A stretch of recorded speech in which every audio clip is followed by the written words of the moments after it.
শুক্রবার উদয়পুর রাজশ্রী কলাক্ষেত্রে মুখ্যমন্ত্রী নগর উন্নয়ন প্রকল্পে 12টি শহরের জন্য ওয়াটার সাপ্লাই ইমপ্রুভমেন্ট প্রজেক্টের ভিত্তিপ্রস্তর স্থাপন করেন মুখ্যমন্ত্রী অধ্যাপক ডাক্তার মানিক সাহা।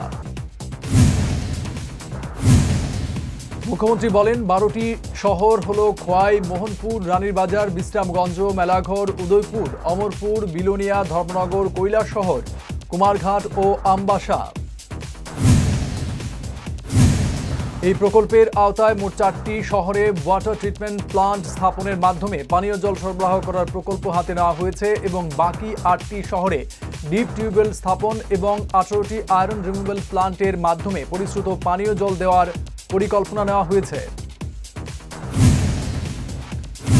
শুক্রবার রাজ্যের মুখ্যমন্ত্রী উদয়পুর জগন্নাথ দিঘির পূর্ব পারে পুরনো পুলিশ কার্যালয় চত্বরে নতুনভাবে বিল্ডিং তৈরি করার জন্য ভিত্তিপ্রস্তর স্থাপন করেন। মুখ্যমন্ত্রী বলেন, দীর্ঘ বছর ধরে এই বিল্ডিং তৈরি করার জন্য চেষ্টা করা হচ্ছে, অবশেষে তার সুযোগ আজকে হয়েছে। তিনি 150 বছরের পুলিশের ইতিহাস একে একে তুলে ধরেন। সারা রাজ্যের সঙ্গে গোমতী জেলায়ও যাতে শান্তি শৃঙ্খলা বজায় থাকে সেই জন্য পুলিশ, সাধারণ মানুষ সহ সবার কাছে আহ্বান রেখেছেন তিনি। প্রধানমন্ত্রী বিশ্বকর্মা যোজনার মাধ্যমে দেশীয় উৎপাদন তৈরির মধ্য দিয়ে আত্মনির্ভর হওয়া, দেশ ও রাজ্যকে সমৃদ্ধ শক্তিশালী করার লক্ষ্যে যে কর্মসূচি রূপায়ণ করেছেন তাকে বাস্তবায়িত করার লক্ষ্যে সকল সুবিধাভোগীদের এগিয়ে আসার আহ্বান রাখেন সাংসদ রাজীব ভট্টাচার্য।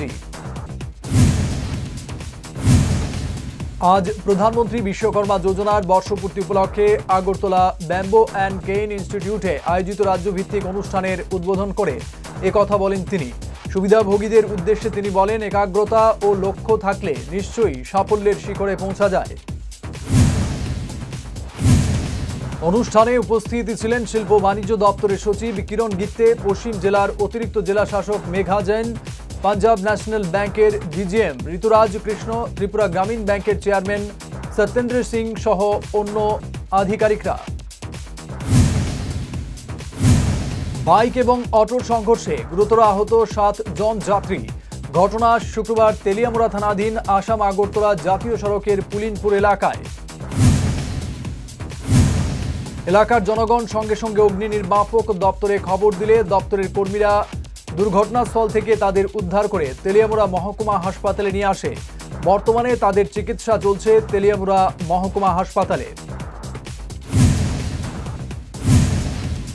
আজ যুবক সংঘ ক্লাবের খুঁটি পূজা অনুষ্ঠিত হয়। উপস্থিত ছিলেন মেয়র তথা রামনগরের বিধায়ক দীপক মজুমদার সহ ক্লাব কর্মকর্তারা। এবছর বন্যার পরিস্থিতিকে সামনে রেখে পূজা উদ্যোক্তাদের প্রতি শৃঙ্খলা মেনে সুন্দরভাবে পুজো করার অনুরোধ রাখেন।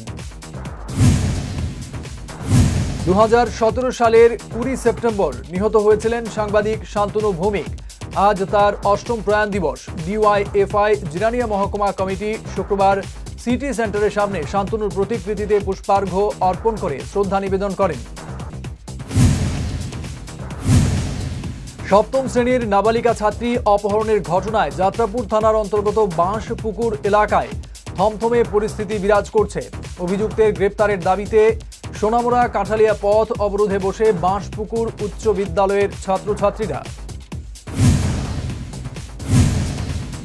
অবরোধকারীদের দাবি, অভিযুক্তকে খুব শীঘ্রই গ্রেপ্তার করে নাবালিকা ছাত্রীটিকে উদ্ধার করতে হবে।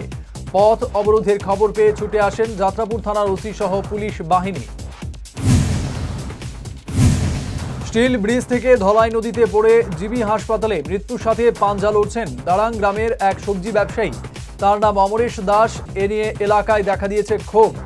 ঘটনা বৃহস্পতিবার রাতে কমলপুরের মানিক ভান্ডার দারাং রাস্তার ধলাই নদীর স্টিল ব্রিজে। তেলিয়ামুড়া স্টেশন চত্বর থেকে বিপুল পরিমাণের গাঁজা পাচারকালে 2 যুবতীকে হাতে নাতে আটক করা হয়। পরবর্তী সময়ে গাঁজা সহ 2 যুবতীকে তুলে দেওয়া হয় তেলিয়ামুড়া থানার পুলিশের হাতে। সন্দেহজনকভাবে 2 যুবতীকে ঘোরাফেরা করতে দেখে সন্দেহ হয় স্থানীয়দের। পরে তারা তেলিয়ামুড়া থানার পুলিশকে জানালে পুলিশ ঘটনাস্থলে ছুটে গিয়ে গাঁজা সহ পাচারকারী 2 যুবতীকে আটক করে জিআরপি পুলিশের হাতে তুলে দেয়।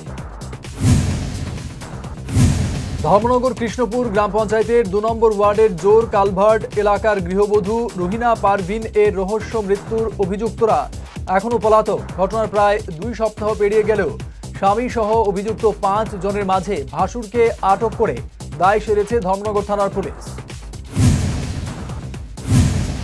প্রধানমন্ত্রী নরেন্দ্র মোদীর জন্মদিন উপলক্ষে বিজয় কুমার গার্লস হাই স্কুলের এনএসএস ইউনিটের ছাত্রীরা দুর্গাচমনি বাজারে সাফাই অভিযান সংগঠিত করে শুক্রবার উপস্থিত ছিলেন আগরতলা পুর নিগমের মেয়র দীপক মজুমদার।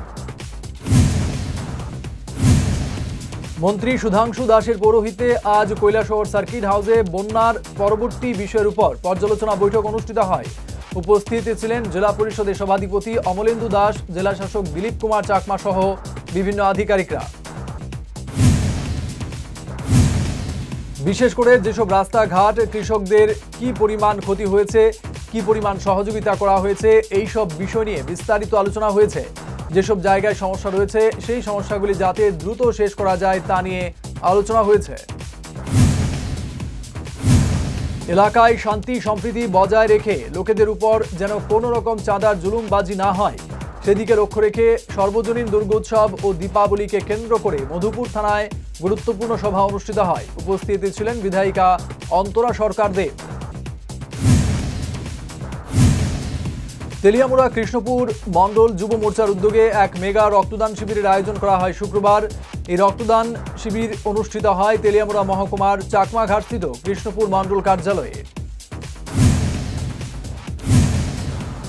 বিদ্যুৎ সমস্যার কারণে জোলাইবাড়ি কলসি বিদ্যুৎ অফিসে তালা দিল গ্রামের লোকজন। গত বেশ কয়েকদিন ধরে রাত হলেই বিদ্যুৎ চলে যায় পুরো কলসি গ্রামে। বিদ্যুৎ অফিসের স্থানীয় কর্মীরা সেখানে ঠিকমতো থাকেন না।